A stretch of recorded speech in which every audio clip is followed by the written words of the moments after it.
Hey you, thanks so much for tuning into OSL TV. This is your girl Genta coming to you, and today I wanted to share with you my hair. I've been getting a lot of questions and comments as regards to how I achieve this look, and so I will not be doing a crochet demonstration. Yes, this is crochet. Protective style. I won't be doing a demonstration, but I will be sharing with you what hair I used and probably how I put it up at night and how I take care of it, you know, how I maintenance it and help it to look natural yet and still kept, you know, to avoid the tangles that could actually come about from hair, which is textured, kind of replicates the natural textured hair for many African American women such as myself. So if you're interested, continue to watch.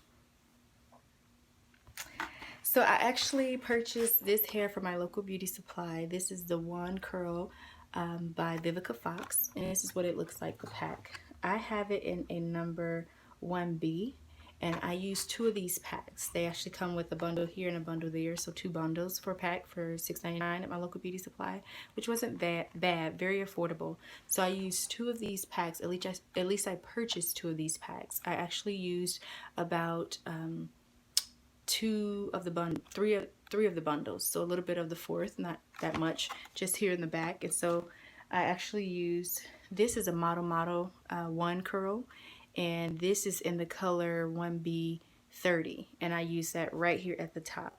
So with this particular installation, which is my second installation, I have a total of 4 braids on each side, so a total of 8. 4 on this side, 4 on this side, and I have my center part here. So I just put the 1B30 right here in the center, probably, like, you know what I mean? Don't judge me. Growing my hair back out, I shaved it many years ago and wore it short for years, and even shaved the sides and just had the middle for a very long time. And this last time, before deciding to grow it out again, I shaved it all the way off, and now I'm in the process of growing it back. I've always had really thin edges, and so this protective style in particular allows me to allow my edges to just kind of be out. I didn't really braid them. I'm not sure if you can see that. The baby hairs there, I didn't bother pulling them into a braid. I left those out and braided my hair straight back. And in the back, I actually used the Vivica braid. She's here on YouTube. How she would actually connect the braids. At the bottom, I don't have them just going like each individual braid. I actually connected the braid prior into that braid down, connected up to the next braid as I was braiding down, braided the tail of that braid into that braid. Does that make sense? I hope it does. So the back of my hair kind of looks like this because these braids are connected into the next braid, and at the end I connected the last braid into that, so I don't have any loose ends there. If you know anything about crochets and you've been wearing them a while, you know sometimes that braids come loose and slip out. But with this particular method that I noticed in Vivica Braid here on YouTube's videos, I haven't experienced this sliding out of braids, especially with my hair being fairly short and growing back. That was a big concern of mine, and so that's just how I connected them in the back, in case you're wondering. Moving on to the hair, it's very easy to install, very basic installation. I actually took a strand of hair.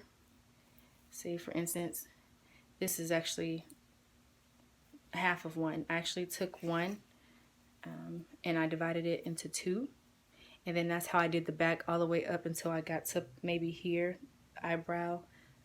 And then when I got to this top part, I actually divided it into 3. So I would take one strand and divide it into 3, for the simple fact I wanted the fullness of having enough hair, but I didn't want the bulkiness, if that makes sense. Even though this is not a flat style, I didn't want it to be bulky and super tight and a lot of tension on my particular, you know, individual braids that I had, my cornrows. And so I found that dividing it into 3 would allow me to still get that fullness but not have the tension or the bulkiness. And then when it came to the invisible part, what I actually did was that invisible knot method, which you've seen here on YouTube. If you haven't, please YouTube it, check it out, or let me know if you want me to do a video about that. I think that for the most part it's pretty prevalent here on YouTube. If you've worn crochets any length of time, or if you're new to it and you're just jumping into it, many women have shared it, and it's a great way to conceal the knots, and so you don't have the knots sticking out if you choose to do a part as I have. The first time I installed this hair, I had a part I did invisible part here, center, and then over here, but I only found that I wore the center part best just because of how the hair lays, especially with my, like I said, with my edges being fairly thin and not putting tension on there or trying to grip them at all. So I really enjoy this style in terms of maintenance. The way I do it is I actually have my oil in a spray bottle, and so I'll part it, the braid, and I will spray and then, like, you know, massage it into my scalp. And before going on to the next braid, I would take, see, for instance, you see how this is just kind of like the strings here. I would just take these and press the curls back and just clip that out with some scissors. And so for this point of this video, I don't have scissors here, which I should, but I'll go back and cut that out, and then I'll just proceed spray. And if I see any strings or mats like this, I would do that. So I did this last night. I find that with this hair, no matter how often you do it, if you still want it to look nice and not eventually become a matte ball, you will need to do it almost every day, which is fine. It's not a huge maintenance issue for me because, again, I could just take my scarf off and proceed with my day after I've done my makeup or whatever, if I choose to do makeup, right? It's my prerogative. So in terms of sleeping, I actually take an oversized headband, and I still don't have that here either with me, which I should, but anyway, I think you get the idea, the gist of it. I take an oversized headband and I put it down here, of course, and then I pull it up, and then pulling it up, it pulls the hair up. And at that point, I would just make sure that my side braids aren't too tight while going up into the headband, because I don't want that stress and tension. Again, this is a protective style, so I'll make sure that my side braids in the front isn't too tight, and then after that, I'll put on a bonnet to protect my curls so they're not like rubbing against my pillow and the kids when we're playing or wrestling or whatever. And then I'll go over that under my bonnet, and I'll put on an actual headscarf to protect the parameter of my hair. So yeah, that's how I manage to maintain this style. The first time I installed it, I was able to wear it a good 3 weeks before it looked like I needed to take it out, or I felt like I should take it out. And so I'm on week 2 with this one, and 1 more week to go, and we'll see how far we can push it. All right, ladies and gents, that's so much for this video. I hope you all enjoyed, and until next time, peace.